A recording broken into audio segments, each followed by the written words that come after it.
እንግዲህ ሞገስ ዝናን አስፈረመው።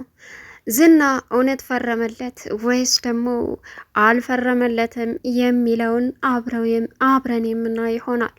ዛሬ እንግዲህ ሞገስ የዝናን እስር ፈታለት። ነገር ግን ሞገስ እንዴት ደፍሮ ሊፈታ ቻለ?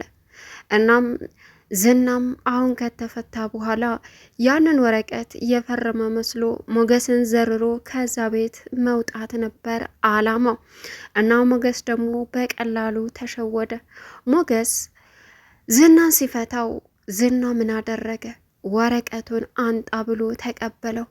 አሁን በትክክለኛው መተሃል በማለትም ከዝና ጋርና ሞገስ እንግዲህ ወረቀቱን የፈረመ መስሎ ሞገስን ዘርሮት ሚስቴን እንኳን ልፈታልህ ይቅርና አሁን ገና አንተ ላደረግከው ነገር በሙሉ ዋጋ ትከፍላለህ በማለትም ጉዱን ዘከዘከው ዝና።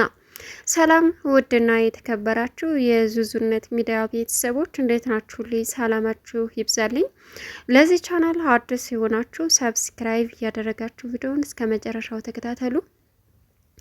ዛሬ እንግዲህ ሞገስ ምን አደረገ? ሞገስ ሉላ ያለችውን ነገር በመስማትም አሁን ነፃ ወጥተን እንደፈለግን የራሳችንን ህይወት እንኖራለን ብለው አስበውም ደምድመዋልም። እናም ሉላ ለሞገስ እዚህ ወረቀት ላይ ካላስፈረምክልኝ መቼም ቢሆን ነፃ ልትሆን ንግስትህ የምንባባለው እውነተኛ ንግስትና ንጉስ የምንሆነው ዝና እዚህ ወረቀት ላይ ፈርሞ ከዛ በኋላ ገንዘብም ስለሌለን ገንዘቡን በህጋዊ መንገድ ስለሆነ እንካፈለዋለን በማለትም አቀረበችለት። እሱም አንቺን ነፃ እንድትወጭ እንጂ ለገንዘብ ብዬ አይደለም ማስፈርመው ሲላትም አውቃለሁ አለች። ሴት የያዘው ሴት የላከው ሞት አይፈራም። ዛሬ እንግዲህ ሞገስ ዘው ብሎ እዝና ጋር ሄዶ እዚህ ወረቀት ላይ ትፈርማለህ ሲለውም ለምን ምንድን ነው ሲለውም ሉላን ሲለው እሺ በማለት ዝና በልጡ ተስማማ። አሁን የተስማማው ነገር ለምን ይመስላችኋል? ሞገስ እጁን ከፈታለት ሞገስ ቅዘናምና እንዲሁም ደግሞ የተርበተበተ አቅም እንደሌለው ዝና ጠንቅቆ ያውቃል። እጁን አይደለም ሁለት እጁን ይቅርና አንዱ እጁን ከፈታለት እሱ የሚያደርገውን ስለሚያውቅ ጠንቅቆ አሁን ሞገስን እንዳይሆን ድቁስቁስ አድርጎ ወረቀቱን ከተቀበለ በኋላ አሁን ሉላ ቢያንስ ነፃ የምትወጣበት ወረቀት ያ እጇ ላይ ያለ ወረቀት ነበረ። ሞገስ ግን ወረቀቱንም አስረክቦ እሱንም ፈቶ እንግዲህ መድብልን ጉር ሰራው። አሁን በጣም የሚያሳዝን ችግር ተፈጠረ። በእርግጥ ምሳሌን እንደማይገሏት ቃል ገብተዋል ለራሳቸው። ምክንያቱም ምሳሌ ምንም አታረግም፣ ግን ደግሞ ዝናን ለማስፈታት መደራደሪያ የሆነችው ምሳሌ ናት። ዝናም ምሳሌን ከምታስገድላት ፍታኝ እያለ ሲለምነው ነበር። ሌላው አሁን ቅድስት አመረረች። ቅድስት ምሳሌን ወደዚህ ቤት ካላመጣኋት እኔ በፍጹም ከዚህ በኋላ አልቀመጥም አለችው መድብለን። ምሳሌን የምታመጣት ደግሞ ዝናን ፈተህ ነው። ዝና ከተፈታ ምሳሌ ወደዚህ ቤት ትመጣለች፣ ካልሆነ ግን አትመጣም። ሲቀጥል እኔ እዚህ የምኖረው ለምሳሌና ለአባቷ ብዬ ነው። አባቷም እገባበት ሳይታወቅ ጠፍቶ ቀረ። የበላው ጅብ አልጮህ አለ። ልጅቷ ስትደገም እኔ እዚህ ቤት ማንም ብዬ እቆያለሁ አለችው። ሌላው እንግዲህ በጣም በሚከብድ ሁኔታ አሁን ሞገስና መድብል አለቀላቸው። ዝና ወጣ ማለት ምን እንደሚፈጠር ሞገስና መድብል ብቻ ሳይሆኑ አሁን ኤፍራታና መሀሊት ጉዳቸው ፈላ። በዚህ ኻሊብ ሙሲሳ እያናዘዛቸው ይገኛል። እና ዝና ያለበትን ቦታ አጣርተሽ ካላመጣሽ አንቺም እህትሽም ትልቅ ችግር ውስጥ እንደምትገቡ ምንም ጥርጥር የለውም አለ። መሀሊት አሁን ዝና ሲታሰር ኻሊብ ሙሲሳን የራሷ ለማድረግ በአካል ላገኝህ አለችው።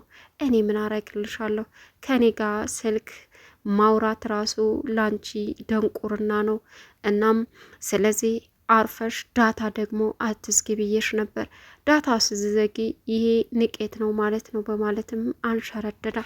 አሁን መድብል ዝናን ያገተበትን ሁኔታ ፈልጊ ሲላትም መሀል ቅድስት ታውቃለች አለችው። እርግጠኛ ነች ሲላት እርግጠኛ አይደለሁም። ቅድስት ማነች? የቤት ሰራተኛ፣ እሷንም ብታግቷት መድብል ዝናን አሳልፎ ይሰጣችኋል አለች። ለወንድሙ ልጅ ያልሳሳ ለቤት ሰራተኛ የሚሳሳ ይመስልሻል? ምኒቱ መሀይም ነሽ። ዝና ከእንዴት አይነቷ ጅል ጋር ነው ሲሰራ የኖረው በማለትም መለሰላት። ከዛም ስልኳ ላይ እጆሮዋ ላይ ዘጋባት። አሁን ኤፍራታ እንግዲህ ሲንቴ ሊያመልጣት ነው በያቸው አለች። ግን ስታራ ካሊብ ሙሲሳ እየሰማት ነበረ።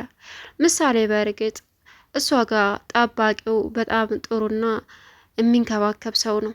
ምሳሌ አሁን ያለችበት ጥሩ ደረጃ ላይ ቢሆንም ግን ደግሞ አሁን ትልቁ አስጊው ሞገስ ዝናን በማይረባ ተልካሻ ወረቀት ትፈርማለህ በማለት ለቆ ጉድ ፈላ።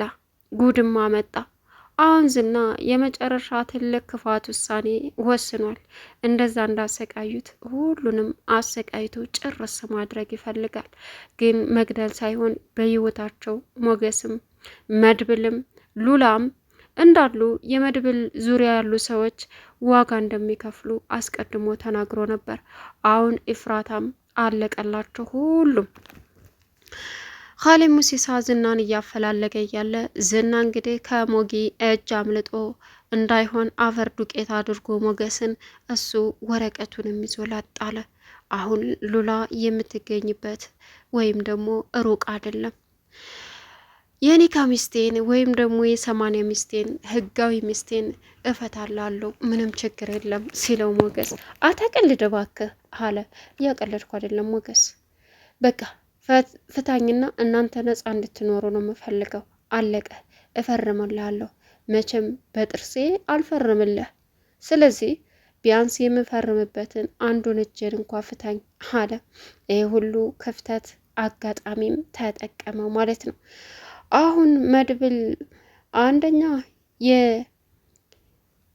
የምሳሌ ነገር ያስጨንቀዋል። ምሳሌ በስቃይ ውስጥ እንዳለች ነው የሚያስበው። ምሳሌ በእርግጥ ወንድሜ፣ አጎቴ፣ አባቴ አይደለ ወይም ቅድስት አይደለም እያለች ልጁን የሚንከባከባትን ወይም ደግሞ ጠባቂዋን ትናገረዋለች።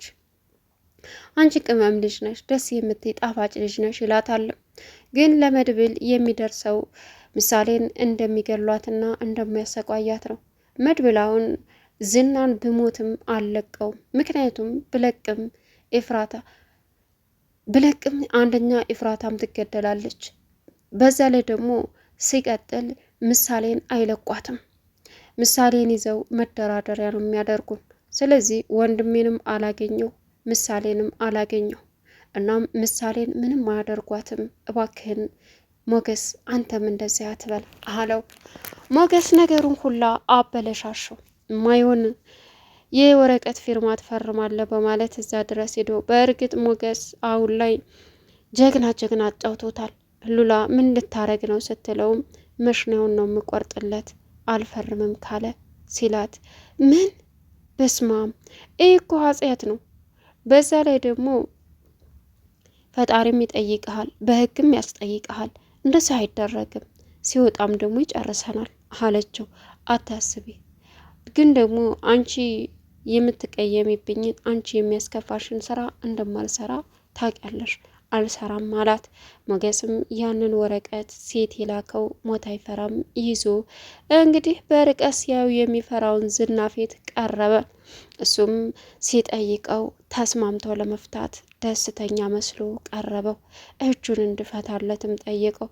ባጌጭ አልፈርምም፣ ቢያንስ ሞገስ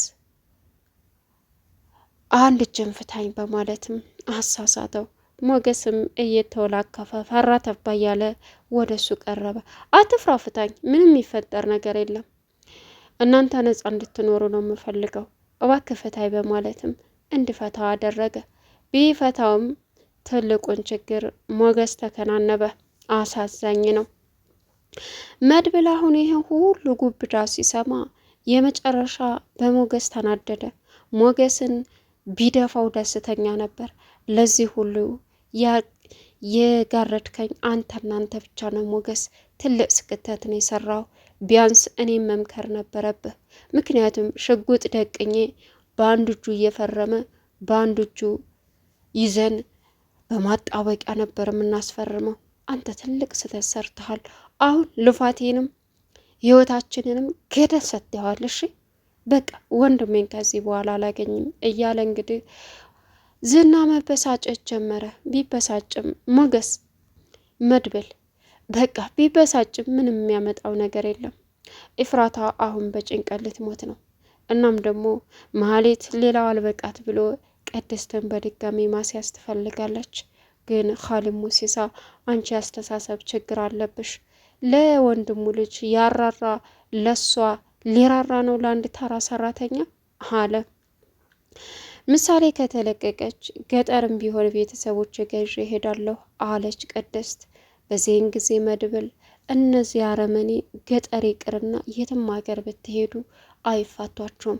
ምሳሌን ደግሞ ምንም አያደርጓትም እመኝ። ስለዚህ አንቺ ብቻ ተረጋጊ በማለትም የመሰለውን ምክር ለገሳት። እሷ ግን ልትረጋጋ አልቻለችም። ወይኔ ወይኔ ማለቱን ቀጠለች። እሱም በሚችለው ይህን ሁሉ እያደረግኩ ያለሁት ምሳሌን ለማግኘት ነው አላት። እሷም እሺ በቃ በማለት ተስማማች። መጨረሻ ላይ እንግዲህ የሞገስ ያበላሸውን ማን ነው የሚያስተካክለው? ሞገስ ትልቅ ስህተት በመስራቱ ዝና መፈታት በፍጹም የለበትም።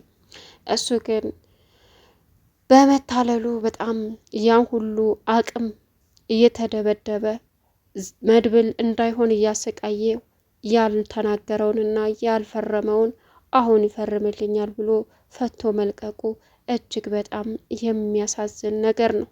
እናም አሁን ላይ መድብል በጣም እየተናደደ እየተበሳጨ ይገኛል። ግን ምንም አማራጭ የለውም። ቻናሉን ሰብስክራይብ እያደረጋችሁ ከቪዲዮ ጋር መልካም ቆይታ ይሁንላችሁ። ሰላሙ አለይኩም ወራህመቱላሂ ወበረካቱሁ።